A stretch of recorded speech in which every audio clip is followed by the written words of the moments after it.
Gospel of December 10, 2014. A reading from the Holy Gospel according to Matthew. Jesus said to the crowds, "Come to me, all you who labor and are burdened, and I will give you rest. Take my yoke upon you and learn from me, for I am meek and humble of heart, and you will find rest for yourselves. For my yoke is easy and my burden light." Gospel of the Lord. Praise to you, Lord Jesus Christ. It is very convenient for us again to take a large portion of the first reading from the prophet Isaiah. "To whom can you liken me as an equal?" says the Holy One. "Lift up your eyes on high and see who has created these things, calling them all by name. By his great might and the strength of his power, no one of them is missing.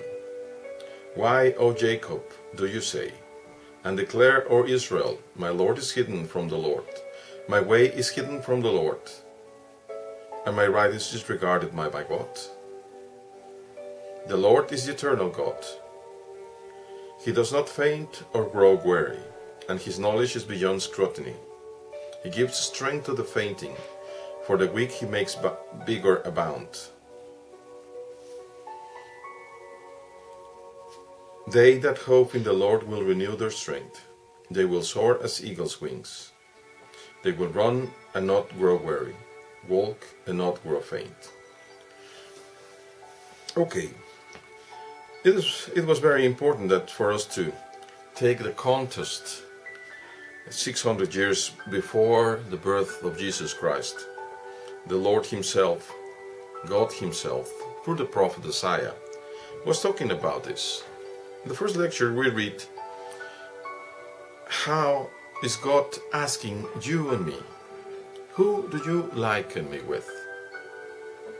Can we compare God to anyone? Of course not. He created the whole universe. And He says, "I know every star by name. They all obey my commands." Why do you say that your destiny, that your right is disregarded by God? He says, "I am the eternal God. I know everything, and I don't get tired. I give weak to the fainting. They that hope in the Lord will renew their strength." This is exactly what the Lord is today telling us. He's telling everyone in the crowd, "Come to me, all you who labor and are burdened." Who of us is not burdened and almost burned out from time to time from the works, the tribulations of life? Being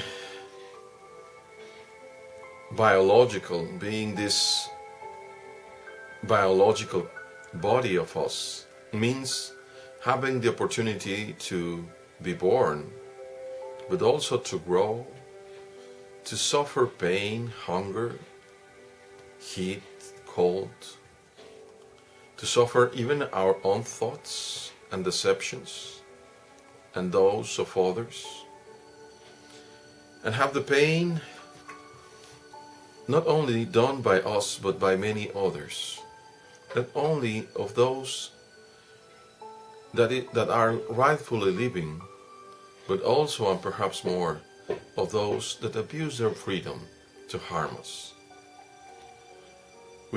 It seems like we have to fight against the whole world in order to do our things. But you see, when we're growing up, we tend to become so independent. We try to become independent from our parents, to do what we want and not what they tell us. And in doing that, we also sometimes, many times, fall into independence, the category of independence from God, where we don't even stop to ask Him what He wants us to do, but rather we don't even think about Him. We just want to do our own thing. And thus, when we depart, when we go away from the fountain of life, the salary of sin is death. And who can go against the whole universe? Because when we do not do the will of God, we risk being on the wrong side of the street. We risk going against the whole universe. Not only against the will of God, but the will of the whole universe. Because the will of God reflects on the acts of the whole universe. And that would be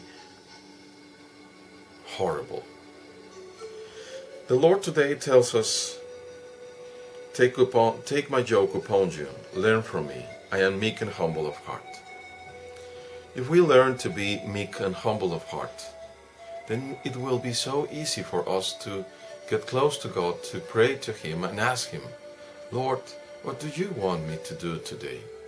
Because in His will is our true freedom.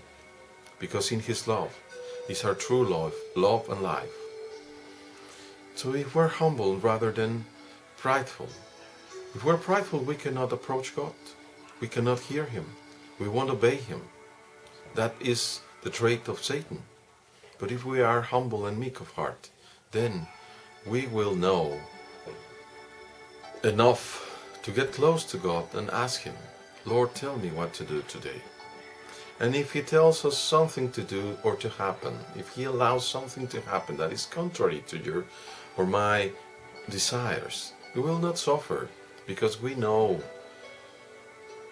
calmly know that we are in the bosom of God, that we are in His hand, that He will not despise us, that He is always keeping us in His hand, in His gentle and loving hand. You will find rest for yourselves, because you will not be going against everything. What kind of yoke is it that the Lord speaks about? The yoke is the yoke of love. It's not precisely a wooden or an iron yoke, but it is the softest there is, because it is the yoke of love, of God's love. And that love gives the sense to our living.